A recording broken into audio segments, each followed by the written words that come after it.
नमस्कार, आप देख रहे हैं खबर उत्तराखंड और मैं हूं आशीष तिवारी। मेरे पीछे जो ये थंबनेल लगा हुआ है स्क्रीन पर, ये देखकर आप समझ गए होंगे कि आज हम किस मसले पर बात करने जा रहे हैं। इस मसले पर बात करना बेहद पीड़ादायक है, लेकिन जरूरी भी हो चला है। 2 दिनों से हम इस तरीके की खबरों को लगातार देख रहे थे। हमें लगा कि शायद इन खबरों पर लगाम लग जाएगी, लेकिन जब बात नहीं रुकी तो हमें लगा कि शायद इस मसले पर खुलकर बात करना अब जरूरी हो गया है। और यही वजह है कि आज हम अपनी स्क्रीन पर यह लिखकर पूछ रहे हैं कि ऋषिकेश, और न सिर्फ ऋषिकेश बल्कि समूची उत्तराखंड में, समूची देवभूमि में आखिर कौन वो शख्स है जो इस तरीके का जहर, या साफ साफ कहिए तो क्षेत्रवाद का जहर घोलने की कोशिश कर रहा है। कौन है वो ताकतें जो पहाड़ी और मैदानी जैसे मसलों को उठाकर पहाड़ी अस्मिता के लिए आवाज उठाने वालों की आवाज को दबाने की कोशिश कर रहे हैं। हालांकि ये मसला 2 दिनों से सोशल मीडिया में तैर रहा है और हमें लगा कि शायद इस मसले पर जल्द ही संज्ञान ले लिया जाएगा और यह मामला शांत हो जाएगा, लेकिन ऐसा हुआ नहीं। एक बयान आता है और उसमें एक समाज के बहिष्कार की आवाज उठाई जाती है। यह बात ठीक है कि प्रेमचंद अग्रवाल ने कैबिनेट मंत्री रहते हुए भरी सभा में, भरे सदन में पहाड़ के लोगों की अस्मिता पर सवाल उठा दिया और पहाड़ इसके लिए उद्वेलित भी है। पहाड़ के लोग चाहते हैं कि उनकी अस्मिता, उनकी पहचान पर सवाल उठाने वालों के खिलाफ कार्रवाई हो, और हम भी यही चाहते हैं कि कार्रवाई हो, और ऐसी कार्रवाई हो कि वो औरों के लिए नजीर बने। और जब ये लगने लगा था कि वाकई में कार्रवाई होने जा रही है और ऐसी कार्रवाई होने जा रही है कि वो नजीर बनेगी, वो उदाहरण बनेगी, उसी दौरान एक बयान सामने आता है सोशल मीडिया में और एक खास समाज के लिए बहिष्कार की बात की जाती है। और इसके बाद जो स्थितियां बनती हैं, और खास तौर पर ऋषिकेश में जो स्थितियां बनती हैं, वो किसी भी सभ्य समाज के लिए बेहतर तो नहीं कही जा सकती हैं। और खास तौर पर ऐसे राज्य के लिए जहां 6 महीने समूचे देश से पर्यटक आते हो, श्रद्धालु आते हो और इतनी भीड़ आती हो जो अपने आप में समरसता की बात करने वाली हो। लेकिन ऐसे राज्य में अगर इस तरीके की बात की जा रही है और क्षेत्रवाद की राजनीति को पनपाया जा रहा है, तो बड़ा सवाल आज हम ये पूछना चाहते हैं कि इस क्षेत्रवाद की राजनीति को पनपाने वाले कौन हैं?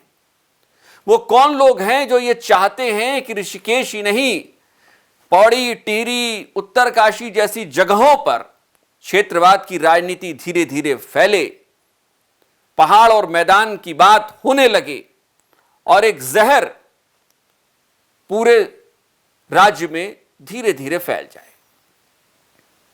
इन ताकतों की पहचान करना बहुत जरूरी है और इन ताकतों की पहचान करने के बाद आम जनता को यह समझना बहुत जरूरी है कि आखिर वो कौन ताकतें हैं जो उनके भीतर यह जहर घोलने की कोशिश कर रही है। कई बार आपके प्रतिनिधि के तौर पर कई ऐसी ताकतें आ जाती हैं मुखौटा ओढ़कर, जो आपके भलाई की बात तो करती हैं, लेकिन लंबे वक्त में वो आपकी जड़ों को काट देती हैं। और ये बात राज्य की जनता को, उत्तराखंड की जनता को समझनी होगी और पूरी गंभीरता के साथ समझनी होगी और ऐसी ताकतों को आगे आने से रोकना होगा, और ये सिर्फ राज्य की जनता कर सकती है।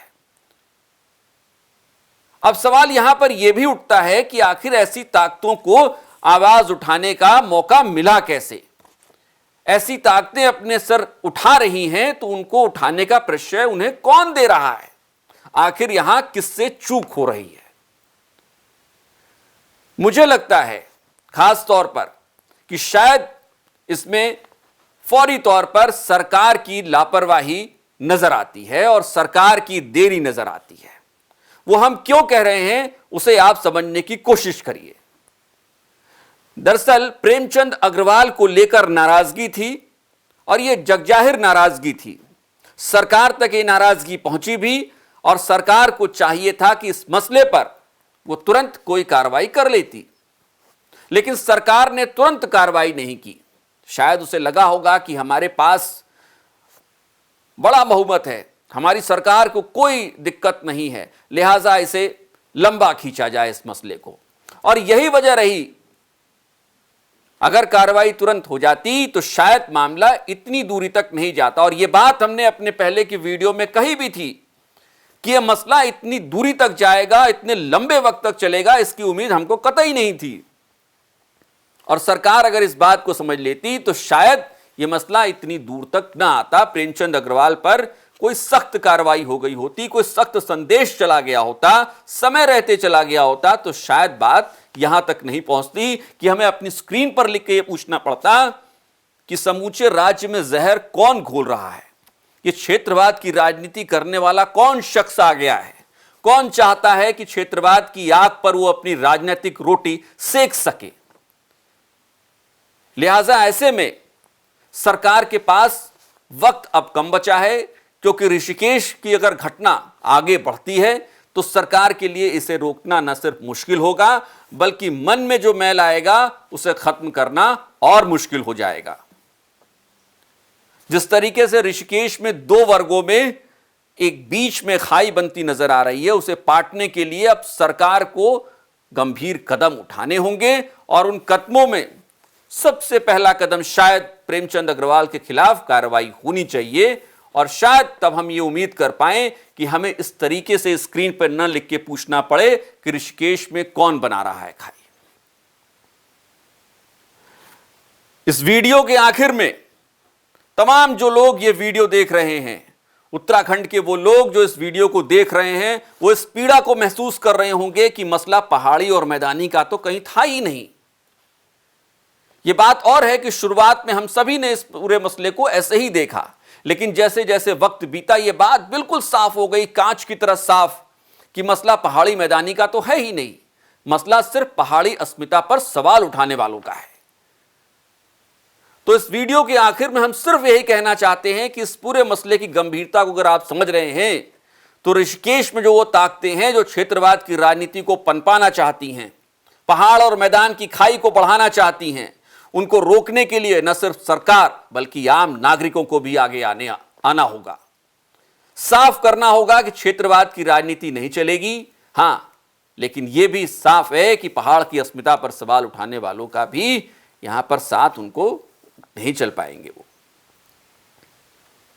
और अगर आप हमारी बात से सहमत हैं तो आप कमेंट करके हमें बता सकते हैं। और सरकार तक भी यह मैसेज पहुंचाना बहुत जरूरी है कि अगर आपने अब तक देर की है तो अब देर करना जरूरी नहीं है, जल्द से जल्द कार्रवाई होनी चाहिए, ताकि जिस तरीके से हम ये लिख रहे हैं हमको अगला वीडियो इस पर इस तरीके से न बनाना पड़े। इसी उम्मीद के साथ आज इस वीडियो में इतना ही।